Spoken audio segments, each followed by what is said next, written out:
ನಮಸ್ಕಾರ. ಕರ್ನಾಟಕ ಸರ್ಕಾರ ಒಂದು ವಿಶೇಷವಾದ ಅಧ್ಯಾಯಕ್ಕೆ ಪ್ರಾರಂಭವನ್ನು ಮಾಡ್ತಾ ಇದೆ. ಇಡೀ ರಾಜ್ಯದ ಪ್ರತಿಯೊಂದು ಮನೆಗೂ ಹೋಗಿ ಹಿಂದುಳಿದ ವರ್ಗದ ಆಯೋಗದ ಪ್ರತಿನಿಧಿಯಾಗಿ ಸಮೀಕ್ಷೆಯನ್ನು ನಡೆಸ್ತಾ ಇದೆ. ಸಾಮಾಜಿಕವಾಗಿ, ಆರ್ಥಿಕವಾಗಿ, ಶೈಕ್ಷಣಿಕವಾಗಿ ಈ ಸಮೀಕ್ಷೆ ಕಾರ್ಯವನ್ನು ಕೈಗೊಂಡಿದ್ದೇವೆ. ಅದಕ್ಕೋಸ್ಕರ ಪ್ರತಿಯೊಂದು ಮನೆಗೂ ಕೂಡ ಯಾರ ಮನೆಯನ್ನು ಬಿಡಬಾರ್ದು ಅಂತೇಳಿ ವಿದ್ಯುತ್ ಶಕ್ತಿಯ ಮೀಟರನ್ನು ಇರುವಂಥ ಮನೆಗಳಿಗೆ ಅಂದರೆ ಅವರು ವಾಸವಾಗಿದ್ದಾರೆ ಅನ್ನೋದನ್ನ ಗ್ಯಾರಂಟಿ ಮಾಡಲಿಕ್ಕೋಸ್ಕರ ಈ ಸಮೀಕ್ಷೆಯನ್ನ ಮೀಟರ್ನೇ ಆಧಾರ ಇಟ್ಕೊಂಡು ನಾವು ಮಾಡ್ತಾ ಇದ್ದೇವೆ.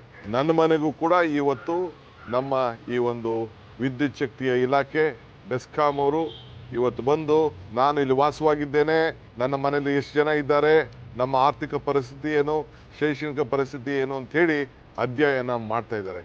ಅದರಿಂದ ತಾವು ಕೂಡ ತಮ್ಮ ಮನೆಯಲ್ಲಿ ಇದ್ಕೊಂಡು ತಾವು ಸಂಪೂರ್ಣವಾದಂಥ ಕೇಳಿದಂಥ ಎಲ್ಲ ಮಾಹಿತಿಯನ್ನು ಅವರಿಗೆ ಒದಗಿಸ್ಕೊಡ್ಬೇಕು ಅಂಥೇಳಿ ನಾವು ಪ್ರಾರ್ಥನೆಯನ್ನು ಮಾಡ್ತಾ ಇದ್ದೀವಿ. ಈ ಸಮೀಕ್ಷೆ ನಿಮ್ಮ ಬದುಕಿಗೋಸ್ಕರ, ಈ ಸಮೀಕ್ಷೆ ಎಲ್ಲ ವರ್ಗದ ಜನರಿಗೆ ಸಮಾನತೆಯನ್ನು ಕೊಡಲಿಕ್ಕೋಸ್ಕರ ಈ ಸಮೀಕ್ಷೆಯನ್ನು ಹಮ್ಮಿಕೊಂಡಿದ್ದೇವೆ. ದಯವಿಟ್ಟು ತಾವೆಲ್ಲ ಸಹಕಾರವನ್ನು ಮಾಡಬೇಕು ಅಂತೇಳಿ ಎಲ್ಲ ಜಾತಿ, ಎಲ್ಲ ಧರ್ಮದವರು ಕೂಡ ಈ ಒಂದು ದೊಡ್ಡ ಐತಿಹಾಸಿಕವಾದಂಥ ಅವಕಾಶವನ್ನು ನಾವು ಮಾಡಿಕೊಟ್ಟಿದ್ದೇವೆ. ಇದು ನಿಮ್ಮ ಭವಿಷ್ಯಕ್ಕೋಸ್ಕರ, ಕರ್ನಾಟಕ ರಾಜ್ಯದ ಭವಿಷ್ಯಕ್ಕೋಸ್ಕರ ತಾವೆಲ್ಲ ಪಾಲ್ಗೊಳ್ಬೇಕು ಅಂತೇಳಿ ನಾನು ಪ್ರಾರ್ಥನೆ ಮಾಡ್ತಾ ಇದ್ದೀನಿ. ನಮಸ್ಕಾರ.